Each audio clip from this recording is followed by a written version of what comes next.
Hello everyone, welcome again. This is set number 6 of Geography series.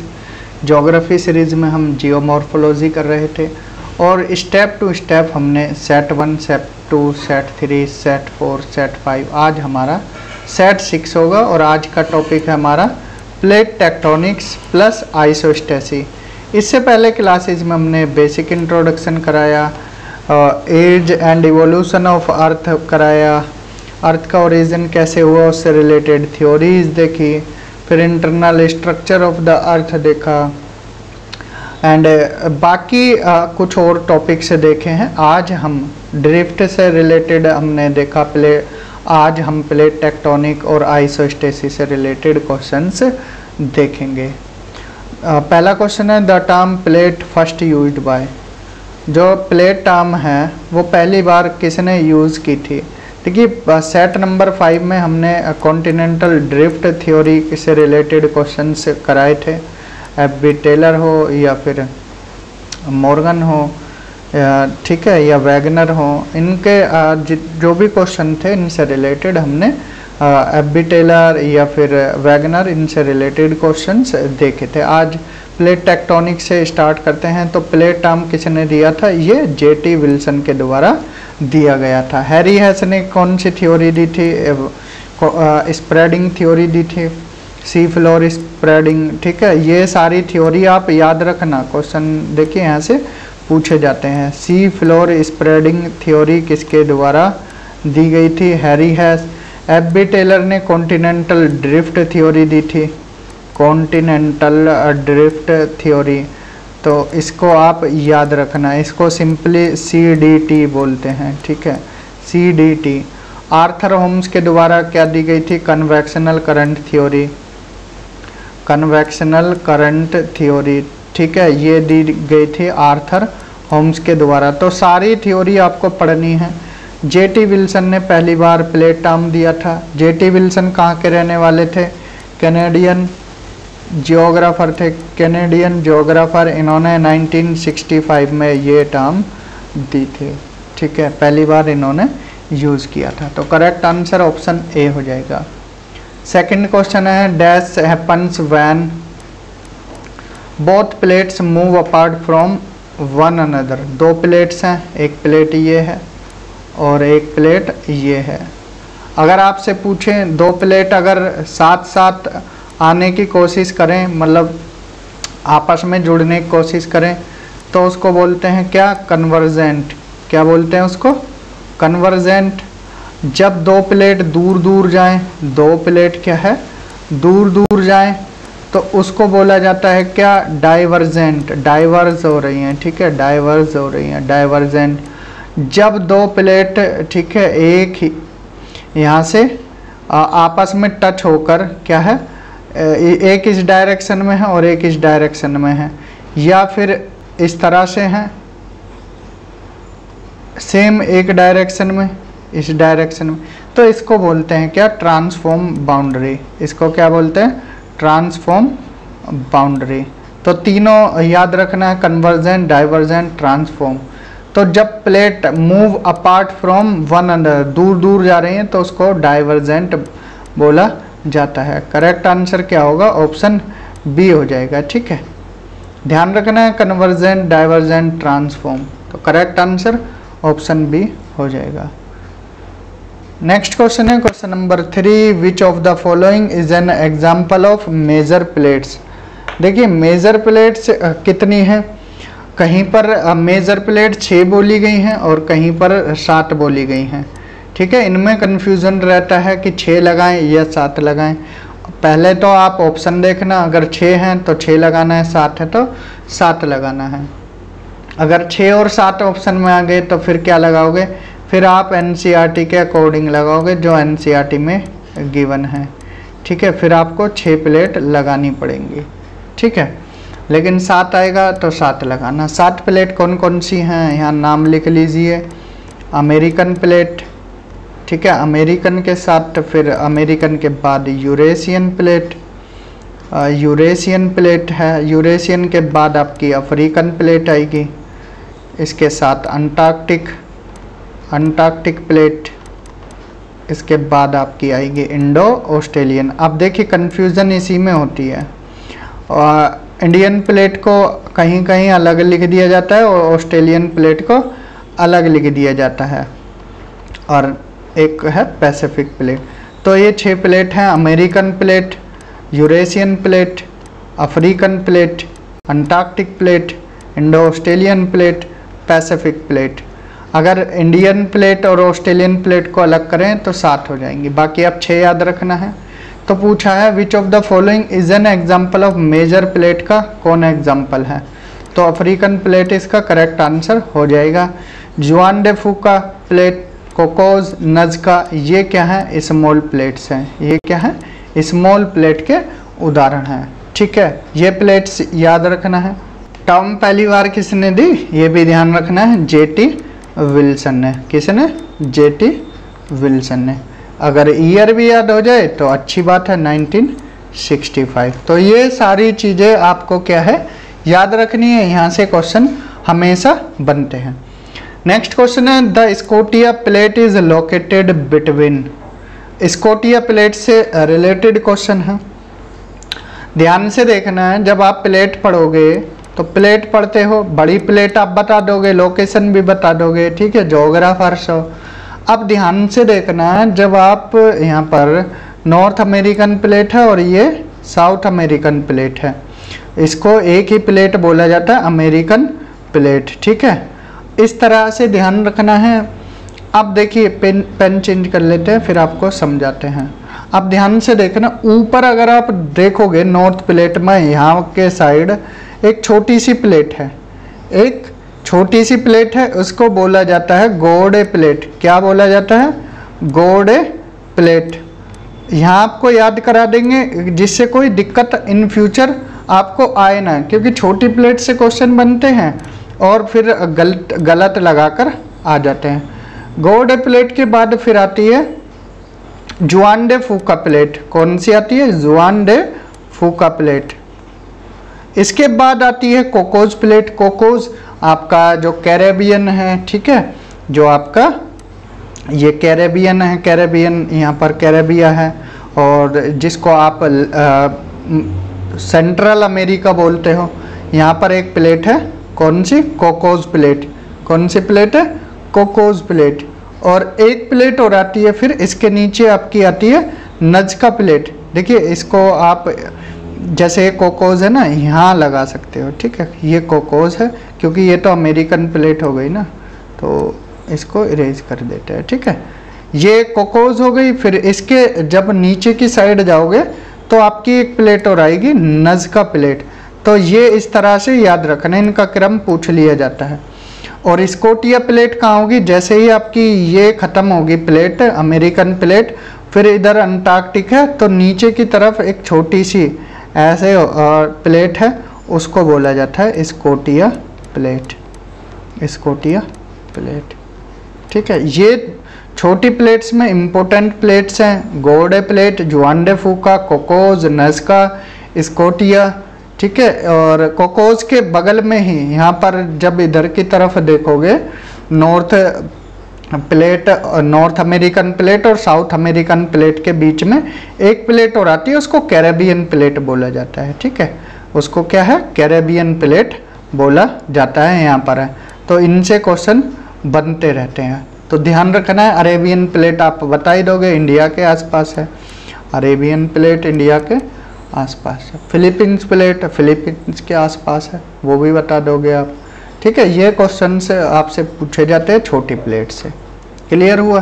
तो इसका correct answer क्या हो जाएगा, 4 का। स्कोटिया प्लेट किसके बीच में है, साउथ अमेरिकन प्लेट और अंटार्कटिक प्लेट के बीच में। करेक्ट आंसर ऑप्शन डी हो जाएगा। ठीक है, चारों क्वेश्चन में अब तक कोई दिक्कत, मेजर प्लेट बताया, यहाँ पर माइनर प्लेट बता दिया है, और डाइवर्जेंट बाउंड्री कौन सी होती है, कन्वर्जेंट, ट्रांसफॉर्म, प्लेट टर्म किसने दी, ठीक है, इसके पीछे का इतिहास, बाकी थ्योरी किसने दी। एक क्वेश्चन से ही 4 क्वेश्चन हम आपके कराते रहेंगे। The movement of tectonic plates is primarily driven by, ठीक है। तो जो टेक्टोनिक प्लेट्स हैं, जो प्लेट अभी हमने पढ़ी हैं, ठीक है, तो तो इनका मूवमेंट किसकी वजह से होता है? जैसे प्लेट है, अब इनका मूवमेंट हम पूछें आपसे कि किसकी वजह से ये मूवमेंट हो रहा है। ऑप्शन है कन्वेक्शनल करंट, और फिर है wind pattern, ocean currents, gravitational force. तो सीधा सीधा इसका आंसर कन्वेक्शनल करंट हो जाएगा। जो अंदर क्या है, मैग्मा चैम्बर है, मैग्मा चैम्बर है, तो ये क्या है, कन्वेक्शनल करंट। यहाँ बताया था हमने पीछे भी जब इंटरनल स्ट्रक्चर ऑफ अर्थ पढ़ा रहे थे, तो कन्वेक्शनल करंट की वजह से ही ये प्लेट क्या है, मूव कर रही हैं। ठीक है, तो ये कन्वेक्शनल करंट इंटीरियर पार्ट में है, तो ये ध्यान रखना है, इसी की वजह से प्लेट का मूवमेंट होता है, कन्वेक्शनल करंट। करेक्ट आंसर क्या हो जाएगा? Option A. नेक्स्ट क्वेश्चन है how many major tectonic plates are there on the earth surface. तो ये हमने बताया, अगर 7 ऑप्शन में हो तो 7 लगाना है, 6 हो तो 6 लगाना है, दोनों हो तो फिर 6 लगाना है। तो करेक्ट आंसर ऑप्शन ए हो जाएगा। कौन कौन सी प्लेट है ये हम ऊपर बता चुके हैं। ठीक है, नेक्स्ट क्वेश्चन है what type of rocks are most commonly formed at divergent boundaries. बहुत अच्छा क्वेश्चन है। किस टाइप के रॉक फॉर्म्ड होते हैं डाइवर्जेंट बाउंड्री पर? अभी हमने ऊपर बताया है कन्वर्जेंट क्या होता है, डाइवर्जेंट क्या होता है। डाइवर्जेंट जब दूर दूर जाती हैं उसको डाइवर्जेंट बोला गया है। ठीक है, और नीचे से क्या है, मैग्मा आया। जब प्लेट दूर दूर जा रही हैं तो यहाँ मैग्मा आया। ठीक है, मैग्मा फिर जमा होने लगा, मैग्मा जमा हुआ, मैग्मा अंदर बोलते हैं, लावा बाहर बोलते हैं। ठीक है, जब जमा हो जाता है इसको लावा बोलते हैं, जब अर्थ सरफेस पर आ जाता है। ये टर्म्स याद रखना है, मैग्मा और लावा में डिफरेंस आपको पता होना चाहिए। ठीक है, मैग्मा क्या होगा, अंदर होगा, लावा क्या होगा, बाहर होगा। ठीक है, लावा बाहर होगा।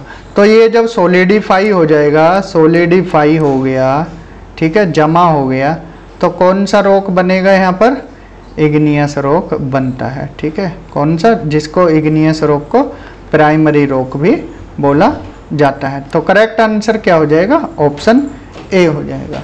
नेक्स्ट क्वेश्चन है what are ophiolite shoots. Ophiolite shoots क्या होते हैं? A type of vegetation found in Thar desert drainage pattern, fragment of oceanic lithosphere emplaced on a continent, या अ टाइप ऑफ फ्रॉग। तो ओफियोलाइट शूट्स क्या होते हैं? जब ओशियनिक लिथोस्फीयर के जो फ्रैगमेंट्स होते हैं, ठीक है, टूटा पार्ट होता है, वो कहाँ जाए, कॉन्टिनेंट पर, तो उसको ओफियोलाइट शूट्स बोला जाता है। फैक्चुअल क्वेश्चन है। ठीक है, कुछ नई जानकारी आपको मिली होगी। ये क्वेश्चन बहुत कम मिलेंगे आपको। ठीक है, इंडियन बुक्स में। तो ये कहाँ से है, यूएसए की एक यूनिवर्सिटी है, वहाँ के जो क्वेश्चन थे वहाँ से लिया गया है। ऐसे क्वेश्चन भी लग जाते हैं, तो इसलिए कुछ अपर लेवल की चीज़ें, एक्स्ट्रा चीज़ें भी आप पढ़ते रहना। ओफियोलाइट शूट्स के बारे में याद रखना, fragment of oceanic lithosphere emplaced on a continent. तो ऑप्शन सी इसका करेक्ट आंसर हो जाएगा। नेक्स्ट है question number 9, What is the difference between boundary and margin related to plate tectonics? बहुत अच्छा क्वेश्चन है।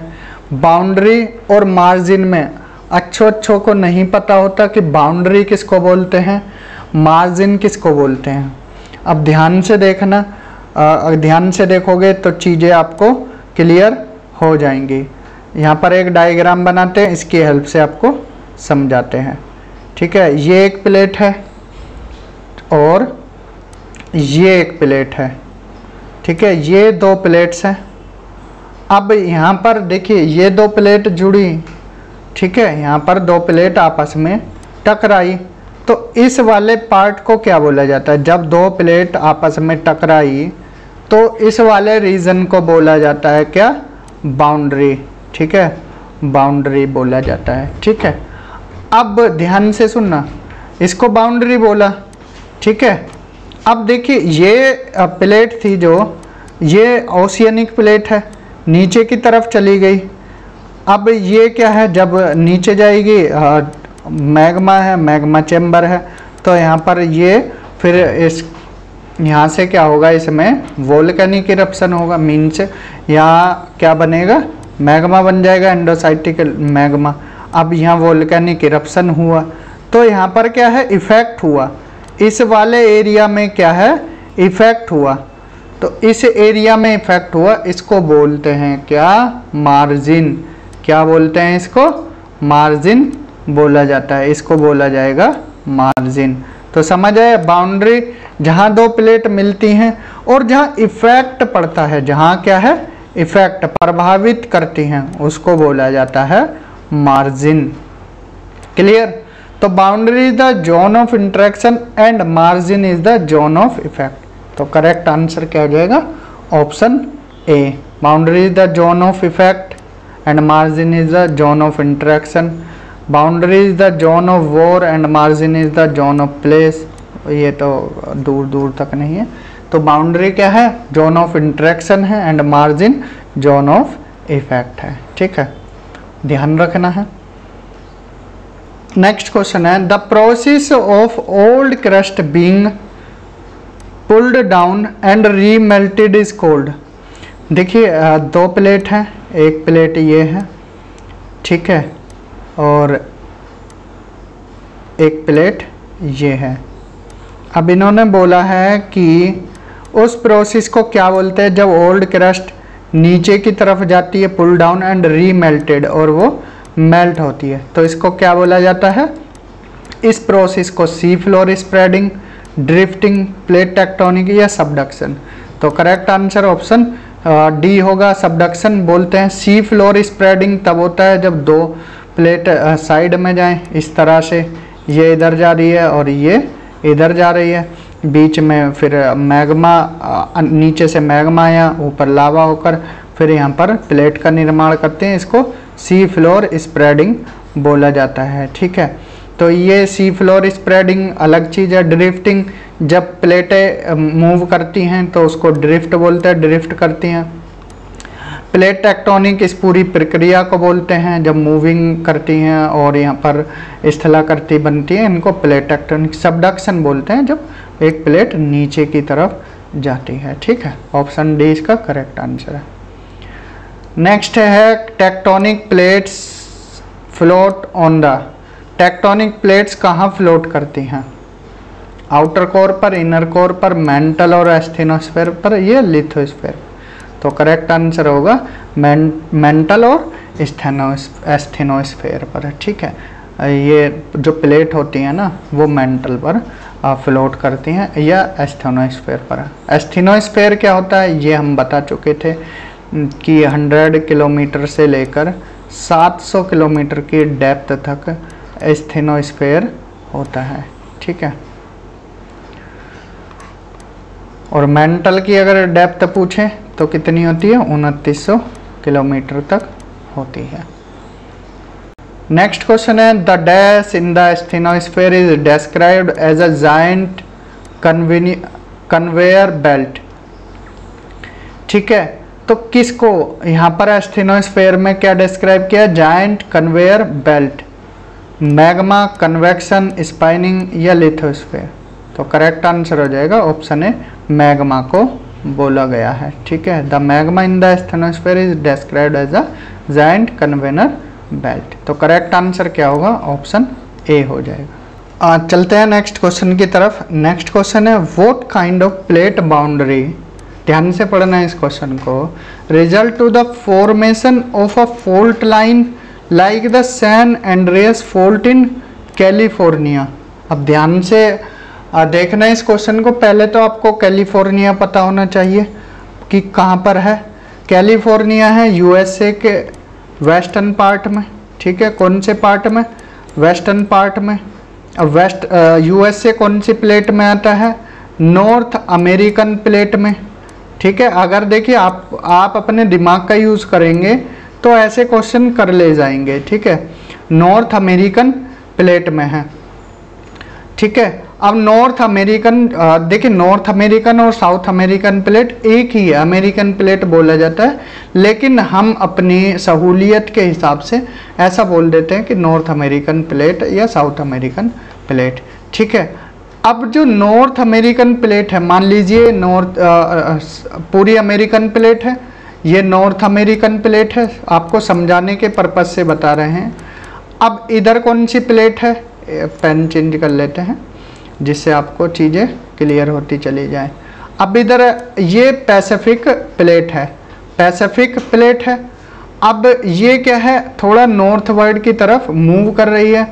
ठीक है, और ये इधर की तरफ मूव कर रही है। ठीक है, तो ये थोड़ा इधर की तरफ, तो इसमें क्या है, फ्रिक्शन टाइप हो रहा है, घर्षण की तरह हो रही है, ना तो कन्वर्जेंट हो रही ज़्यादा ना डाइवर्जेंट। ये कैसी बाउंड्री बनती है कैलिफोर्निया के आसपास, शियर और ट्रांसफॉर्म बाउंड्री बनती है। तो आपको बनाकर दिखा देते हैं कैसी है, इस तरह की बाउंड्री बनती है, ध्यान से देखना, इस तरह से ये इधर मूव कर रही है, ये इधर, तो इसको बोलते हैं ट्रांसफॉर्म बाउंड्री या शियर बाउंड्री। शियर भी इसलिए कहीं कहीं शियर बोल दिया जाता है, तो इसलिए ध्यान रखना, कभी आप इसमें कंफ्यूज हो जाओ, ट्रांसफॉर्म ना लिखाए तो परेशान हो जाओ।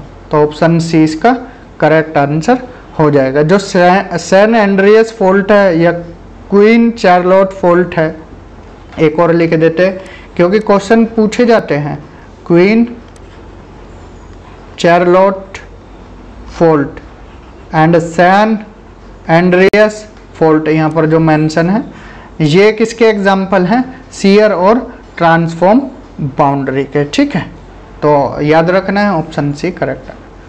नेक्स्ट क्वेश्चन है, which of the following is not a type of plate boundary, इनमें से कौन प्लेट बाउंड्री का उदाहरण नहीं है या टाइप नहीं है। कन्वर्जेंट है, डाइवर्जेंट है, ट्रांसफॉर्म और शियर है, सबडक्शन इसका उदाहरण नहीं है प्लेट बाउंड्री का। सबडक्शन क्या होता है, जब प्लेट नीचे की तरफ मूव करती है, इस वाले क्वेश्चन में हमने दिखाया था, इसको सबडक्शन प्रोसेस बोला जाता है। तो ये प्लेट मूवमेंट का कोई प्लेट बाउंड्री का उदाहरण नहीं है। ठीक है, प्लेट बाउंड्री का ये उदाहरण नहीं है, ध्यान रहेगा। कन्वर्जेंट, डाइवर्जेंट, ट्रांसफॉर्म और शियर ये तीन तरह का होता है। नेक्स्ट क्वेश्चन है, a mechanical stability between the up standing and low lying basin on a rotating earth is called. एक मैकेनिकल स्टेबिलिटी है जो अप स्टैंडिंग पार्ट है और लो लाइंग बेसिन है पृथ्वी पर। देखिए पृथ्वी है, ठीक है, इस पर माउंटेन भी हैं, ऊंचे ऊंचे माउंटेन, इस पर प्लेट्यू भी हैं, इस पर प्लेन भी है, तो इस तरह से है। अब अर्थ घूम रही है। अब हम आपसे बोले माउंटेन गिर क्यों नहीं रहे, अब आपसे हम पूछें इतने ऊंचे ऊंचे माउंटेन हैं, अगर पृथ्वी घूमती है तो ये नीचे गिर क्यों नहीं जाते। जैसे माउंट एवरेस्ट की हाइट 8,848 मीटर है, इतना ऊंचा है। अगर पृथ्वी ऐसे घूम रही है, रोटेट कर रही है वेस्ट टू ईस्ट डायरेक्शन में, अर्थ देखिए रोटेट कर रही है west to east, west to east direction में रोटेट होता है, तो ये जो जितनी भी स्थला करती हैं नीचे गिर क्यों नहीं जा रही, किसकी वजह से। एक स्टेबिलिटी बनी रहती है, इक्विलिब्रियम कंडीशन बनी रहती है जो आप स्टैंडिंग पार्ट है और लो लाइंग बेसिन है, ठीक है, इनके बीच में। तो इस प्रोसेस को क्या बोला जाता है, इस स्टेबिलिटी को क्या बोला जाता है, ड्रिफ्टिंग नहीं, आइसोस्टेसी बोला जाता है। क्या बोला जाता है, आइसोस्टेसी। करेक्ट आंसर क्या होगा, ऑप्शन बी हो जाएगा। ठीक है, ऑप्शन बी इसका करेक्ट आंसर है। नेक्स्ट क्वेश्चन है, the word isostasy derived from a German word isostasios meaning equipoise was first proposed by. देखिए आइसोस्टेसी जो है एक जर्मन वर्ड है, ये आप याद रखना है, यहाँ से क्वेश्चन पूछ लिए जाते हैं, जो कि आइसोस्टेसियस से इससे बना है, जिसका मतलब इक्विपोइज है। तो ये किसके द्वारा पहली बार प्रपोज्ड किया गया था, ये प्रपोज्ड किया गया था 1889 में, किसके द्वारा, डट्टन के द्वारा। तो करेक्ट आंसर क्या होगा, डट्टन। ठीक है, जेम्स हटन हमने जियोमॉर्फोलॉजी के जब बेसिक इंट्रोडक्शन कराया था वहाँ पढ़े थे। ठीक है, वहाँ पर हमने बताया था ग्रैंडफादर ऑफ जियोमॉर्फोलॉजी कौन है, जेम्स हटन है। तो डटन का नाम यहाँ था 1889, आइसोस्टेसी टर्म इन्होंने प्रपोज की थी। जोली डेली इनकी थ्योरी हम आगे देखेंगे।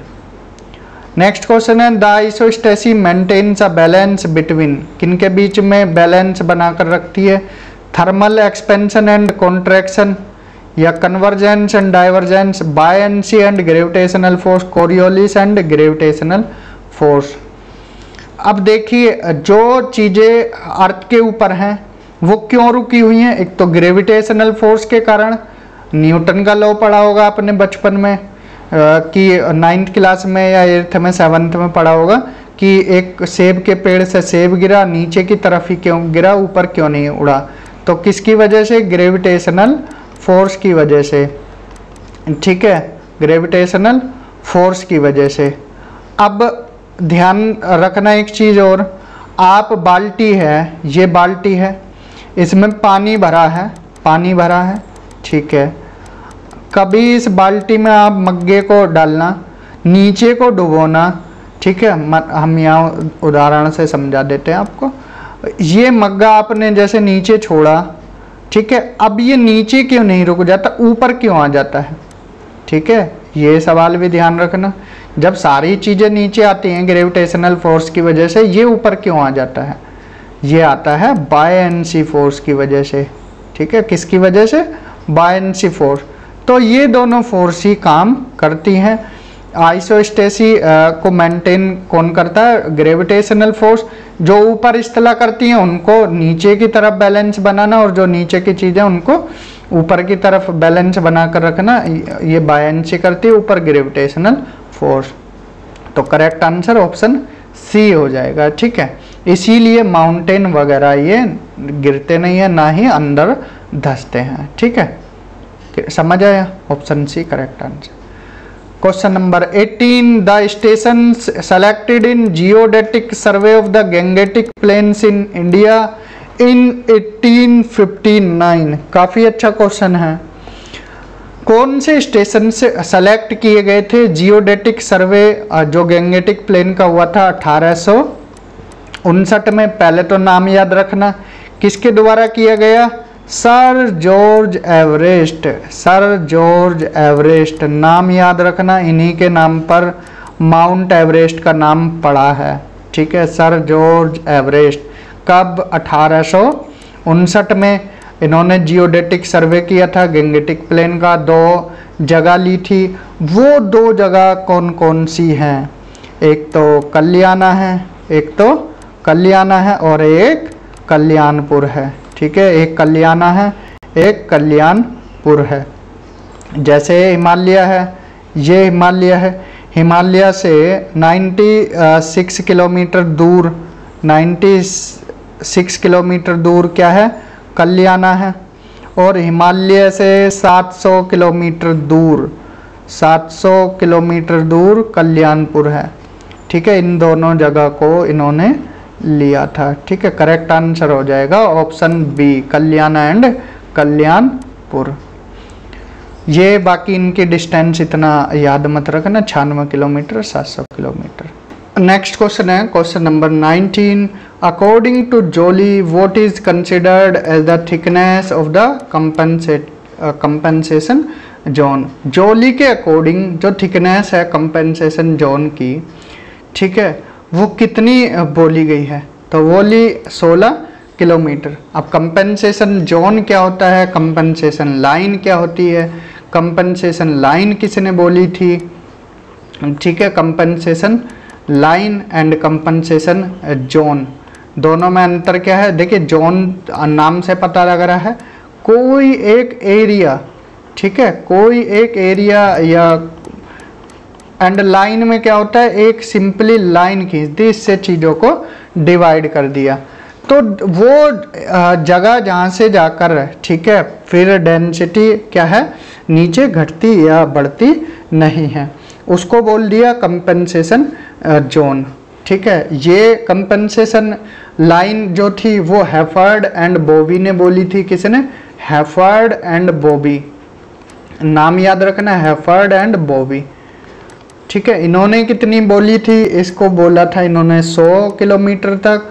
देन फिर आए आपके कौन? जोली साहब। जोली साहब ने इसको क्या है, कंपनसेशन लाइन ना बोलकर क्या बोल दिया? कंपनसेशन जोन बोल दिया। क्या बोल दिया? Compensation zone. जोली ने अपनी थ्योरी कब दी? 1925 में। ठीक है, और इसकी डेप्थ कितनी बताई इन्होंने? 16 किलोमीटर, क्योंकि 100 किलोमीटर बहुत ज़्यादा हो जाता है, वहाँ जाके चीज़ें मेल्ट हो जाएंगी। तो क्रिटिसाइज किया इन्होंने हैफर्ड एंड बॉबी को, और जोली ने फिर कितना बताया? 16 किलोमीटर। तो ध्यान रखना है, करेक्ट आंसर ऑप्शन ए हो जाएगा। हैफर्ड और बॉबी का पूछे तो 100 किलोमीटर, जोली का पूछे तो 16 किलोमीटर। नेक्स्ट और आज का लास्ट क्वेश्चन है, who told high column low density, low column high density.